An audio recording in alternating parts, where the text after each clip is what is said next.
Hey monster fans, in the last video we looked at the scientific horrors and the mad scientists behind them. Today we will be zeroing in on one of the greatest in that subgenre, the Invisible Man. Coming off the success of earlier monster films like Dracula, Frankenstein, and The Mummy, Universal continued to thrill audiences with the release of The Invisible Man in 1933. Horror was in its golden age, and this film, with its memorable characters, classic story, and state-of-the-art special effects, pushed the boundaries of the genre further.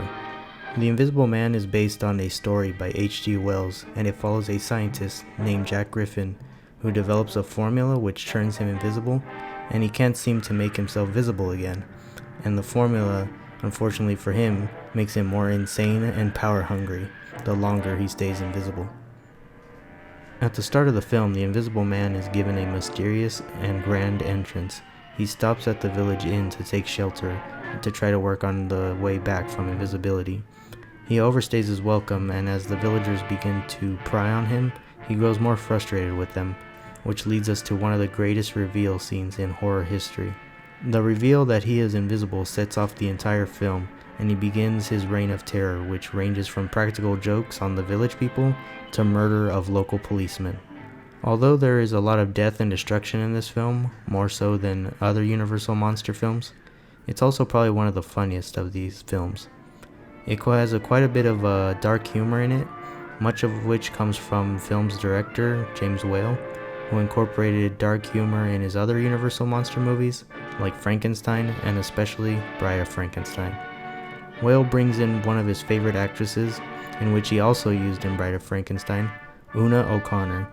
She is such a wacky character as the innkeeper's wife, and I find her to be pretty funny, but it comes from a place of also how annoying she is. She begins to let out these really ear-piercing cries and screams every time the Invisible Man does something to her.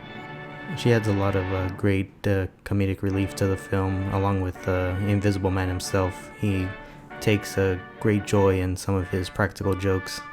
Claude Rains is one of the greatest actors in early cinema and would go on to portray Larry Talbot's father in The Wolfman and The Phantom of the Opera in 1943, but his role as the Invisible Man will always be my personal favorite. He too adds to the comedic aspects of the film. Like I said, his pranks and antics are pretty funny. However, he still brings a sinister presence to the role. His powerful voice carries a performance that is not linked to any facial expressions, given that he was either in bandages or not used on screen. Rains has really good control over his voice in this film. He uses that powerfulness to kind of act his way through the restrictions of the costume and the special effects, but he's also able to kind of bring down the powerful tones and really show us like his more comedic aspects with a more high-pitched kind of fun tone in his voice.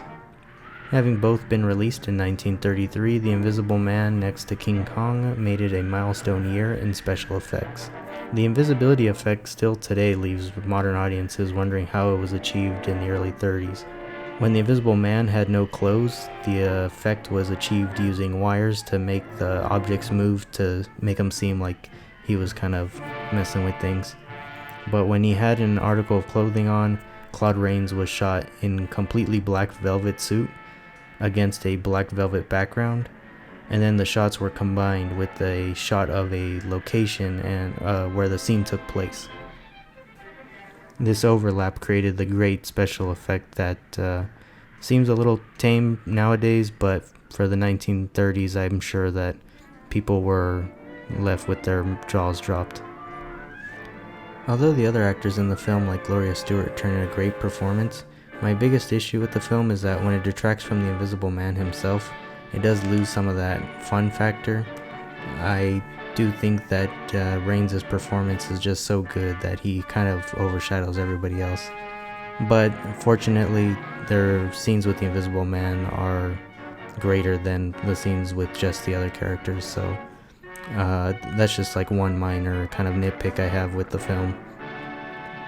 Overall though, The Invisible Man is an amazing film that incorporates great actors, special effects, and effective dark comedy, all into one over-the-top murder and mayhem-filled ride of a movie. It has cemented the character into pop culture even more so than its original source material, and it will forever be held up high amongst the other classic horror films. I give this film a 9.5 out of 10 if I had to put it on a scale, so I suggest you check it out if you haven't done so already. Thanks for checking out another video. Let me know what your thoughts are on this classic film, and be sure to like this video and subscribe to see more videos like this. I'll catch you in the next one.